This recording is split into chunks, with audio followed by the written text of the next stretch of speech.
Salut tout le monde, c'est Yo, on se retrouve aujourd'hui pour la lettre X. Il reste très peu de jeux à montrer. J'ai un peu traîné, je m'en excuse parce que en plus ça va être fait très rapidement. On va attaquer donc le tout premier jeu de cette lettre X, c'est le X-Blade. Regardez-moi ça. Regardez-moi cette jaquette magnifique. Je sais pas comment on peut... ce jeu est sorti, alors attends, à quelle année? Hack & Slash sorti en 2009. Comment en 2009 on peut sortir une jaquette? Mais c'est abominable d'avoir fait des personnages comme ça, quoi. Donc avec toujours le super logo qui montre que c'est une version européenne, hein, ça c'est magnifique. Hein. Ils auraient dû le faire plus gros, je pense encore. Donc noté 50 sur 100 jouable en solo, 7 heures de durée de vie estimée. J'ai fait la moitié du jeu, je l'avais fait en live et ça m'avait saoulé un petit peu parce que je suis pas... Alors ils appellent ça Hack & Slash, c'est un beat'em up aussi. Hein. Vous avez énormément d'ennemis à l'écran qu'il faut taper, voilà, c'est pas beau, c'est surtout là que ça pêche, mais de toute façon on avait un exemple avec la jaquette, on savait déjà à quoi s'attendre. Voilà pour ce X-Blade, j'ai un peu tardé sur la présentation parce qu'au moins celui-là je l'ai pas mal joué, alors que les autres vous allez voir, ça va être compliqué de développer dessus. On a eu des compilations, donc on commence avec le Xbox Live Arcade compilation disque.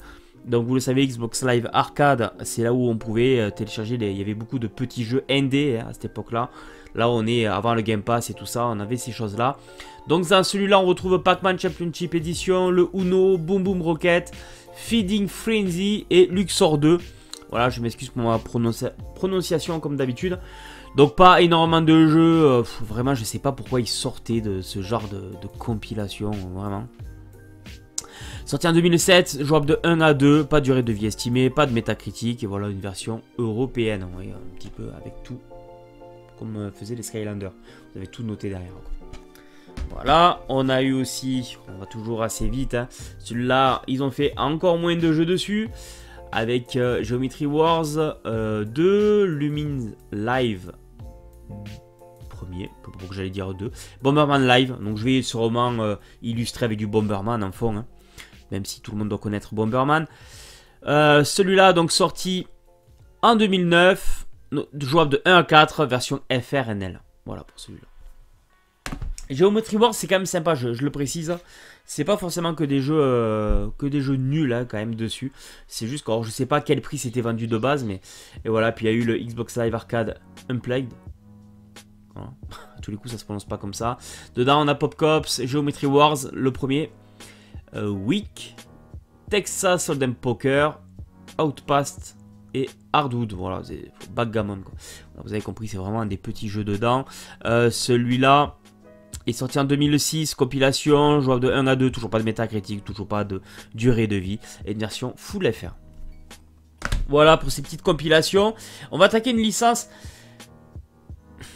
J'ai pas assez joué pour mettre un coup de cœur, mais pour moi c'est quand même les meilleurs jeux de cette lettre X.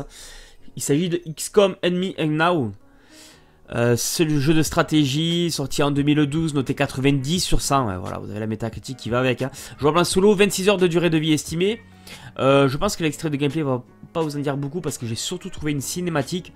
Mais on va un peu plus en parler avec celui-là. Donc le Enemy Within.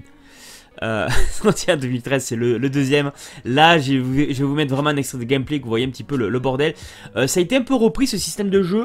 Ça devrait vous parler. Nintendo l'a fait avec Mario et les lapins crétins sur Switch. Où ça a été un peu plus démocratisé comme style de jeu. Mais moi, je prends tout le temps XCOM comme point de référence parce que c'est le premier que j'ai vu vraiment se jouer comme ça. Ce petit jeu de strat tour par tour là, j'aime beaucoup, même si ça crée des lenteurs hein, ce système de gameplay forcément, donc c'est pas pour tout le monde.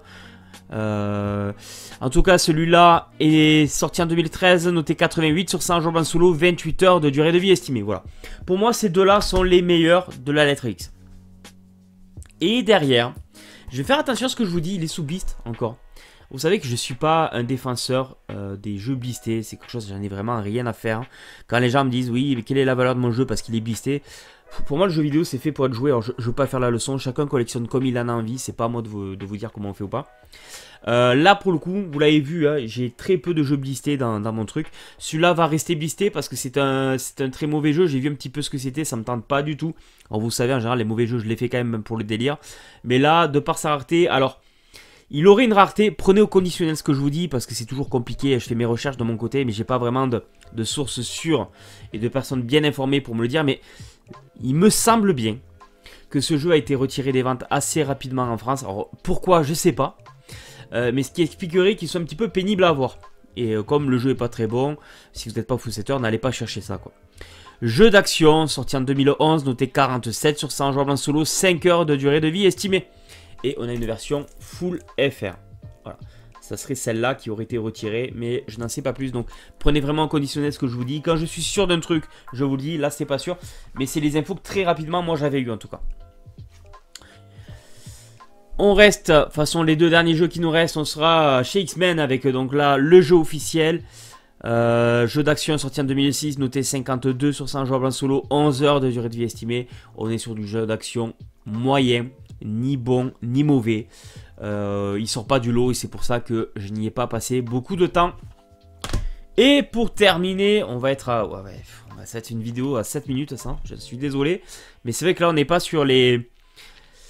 On n'est pas sur les lettres les plus sexy, pourtant on est sur le X, hein, mais X-Men Origins Wolverine. Jeu d'action sorti en 2009, noté 75 sur 100, jouable en solo et 9 heures de durée de vie estimée. Alors, ce qui est rigolo, c'est que... Voilà, ils sont allés foutre... Oh, attendez, est-ce que je suis sûr? Voilà. Ils sont allés mettre le même personnage sur les deux jeux, voilà, histoire de bien... Comme ça, si vous envoyez votre mère acheter le Wolverine, elle est capable de vous acheter celui-là à la place, quoi. Ah, je m'embrouille. Voilà, c'est tout ce que j'avais à dire sur cette lettre X. C'est pas grand chose, j'en suis désolé, mais c'est tout ce qu'il y a.